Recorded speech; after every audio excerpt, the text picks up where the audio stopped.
Hello YouTube, I'm coming at you with a rant today.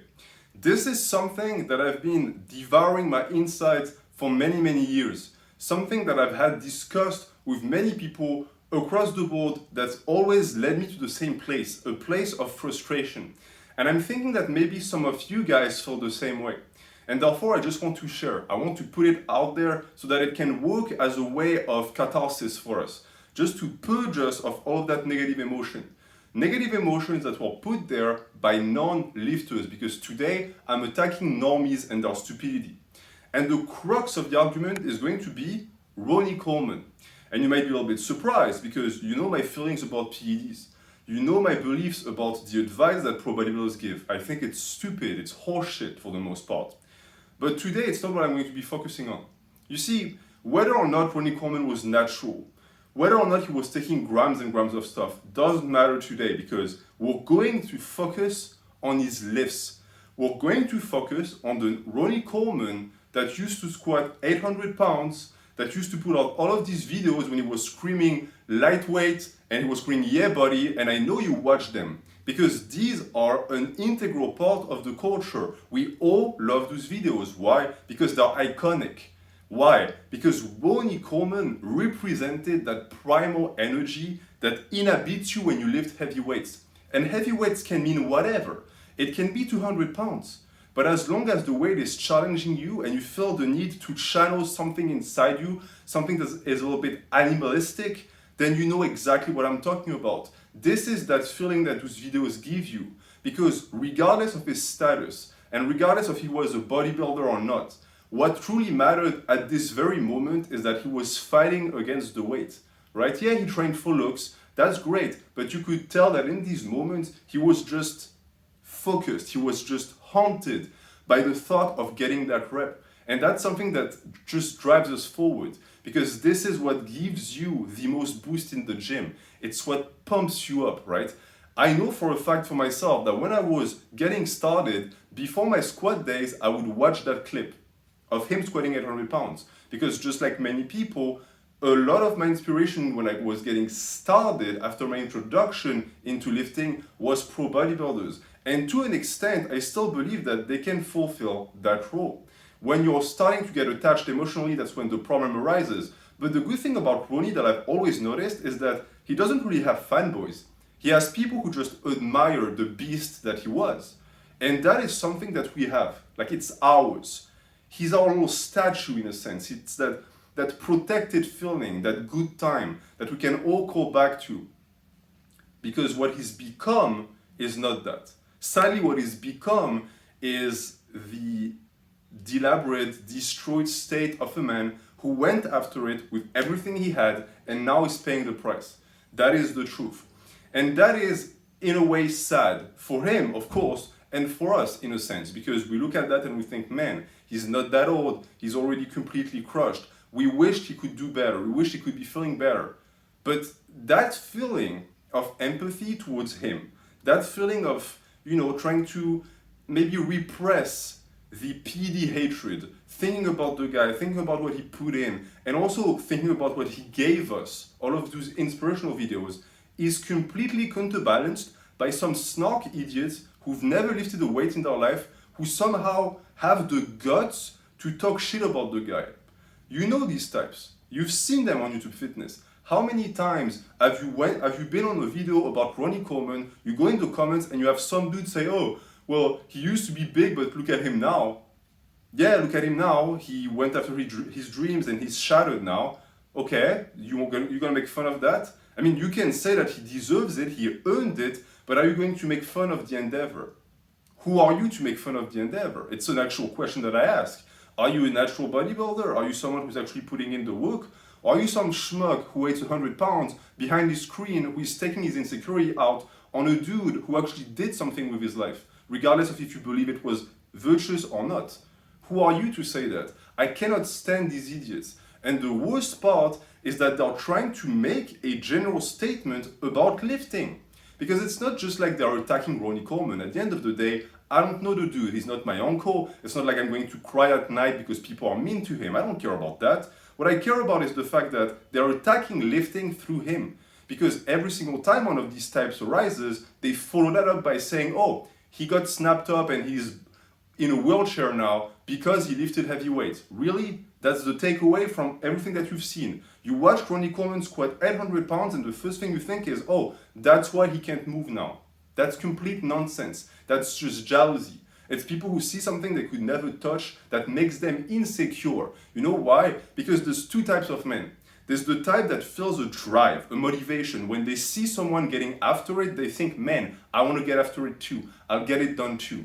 And then there's the type that thinks, the guy is like, he's primal and he's really aggressive and he seems to get stuff done. It's awakening things in me that I don't like because it means I have to put in the work now. I would much rather never have to do that. So let me just make fun of the guy so that I can just appear snark and cool and just not have to do any work at all.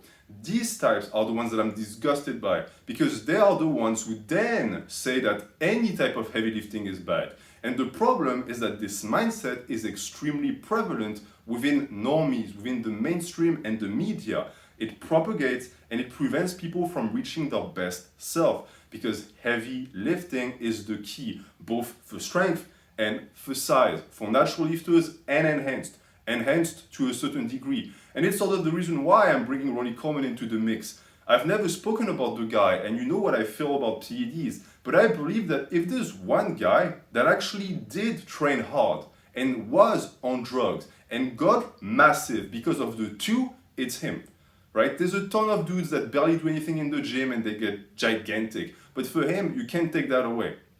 He was deadlifting houses, he was squatting elephants, he was benching with the crooked form with a fucked up shoulder, he didn't care. He was in the gym to put in the work. And yeah, maybe he's snapped up now, but guess what? He's not snapped up because he lifted heavy. That's a myth, that's a legend, that's not true. What snapped him up is not the heavy lifting, it's the refusal to heal from injuries because, of course, he got injured. When you push the limits and when you scream yeah buddy and lightweight, sometimes it's not lightweight. Sometimes you do get injured. That happens, right? It's sort of the problem and the antithesis to this entire very manly energy is that sometimes you take bad decision and you get snapped up. But that is not really the end of all things if you recover. Problem is, Ronnie Coleman was the lovely knucklehead that he is. He was the guy who went to restaurants and would order a dish and put the veggies to the side. Why? Because I truly think he didn't care about his health. A lot of pro bodybuilders don't care about their health because they have a focus on one thing, and that is perfection. And they're willing to die for it. And I've said it in the past, I respect that. As long as they don't cry when they start getting stuck in wheelchairs or stuck in hospitals, I'm fine with that. You want to be a kamikaze? Go for it, it's your life. And he did that. He still has that spirit to this day. He still trains to this day. All of the idiots sitting on their ass eating Twinkies don't train, okay? The guy that apparently is an idiot because he's in a wheelchair now, he still trains. He's going to get out of that wheelchair. And yeah, he's going to die early, but you know what? At least he's going to die training. Unlike you, who's going to spend the rest of your life not training and being completely useless. But to go back to that very topic, he didn't get injured because of heavy weights. He got injured because he got injured. That makes sense, right? He got surgeries and then he would train right after the surgery. That's why the deterioration of his body is not due to heavy lifting. This is unacceptable. This type of propaganda needs to die because the problem is it prevents people from lifting weights. Lifting weights and resistance training is the best way to prevent deterioration of the spine and of the joints. It's the best way. But when you take it too far, you get the opposite result. And on top of that, and that's a point that I never hear being brought up, he had a genetic predisposition to that. If I remember correctly, his grandpa had a hip replacement. His dad had a hip replacement. And he as well, meaning what? His hips, the structural integrity of his hips that determine the integrity of the rest of the body, because that's where the body rests, were screwed from the start. He was destined to that. Neither his grandpa nor his dad ever lifted. And yet they still both ended with massive problems and invasive surgeries. And so did he. So you cannot state that heavy lifting caused that. It could have happened regardless of heavy lifting. And at the end of the day, the rest was just history. He just kept pushing and pushing. But you know what? I find it in a sense, beautiful. That he knew that this was in the cards for him and that he still trained. For me, for example, there's an history of leg paralysis in my family. There's a chance I'm going to wake up one day and my legs don't work. But you know what? It's not going to prevent me from training. Who cares if my leg stops working? Right now they work, so I'm going to use them and get them bigger. That's it, that's the mindset. No limitation.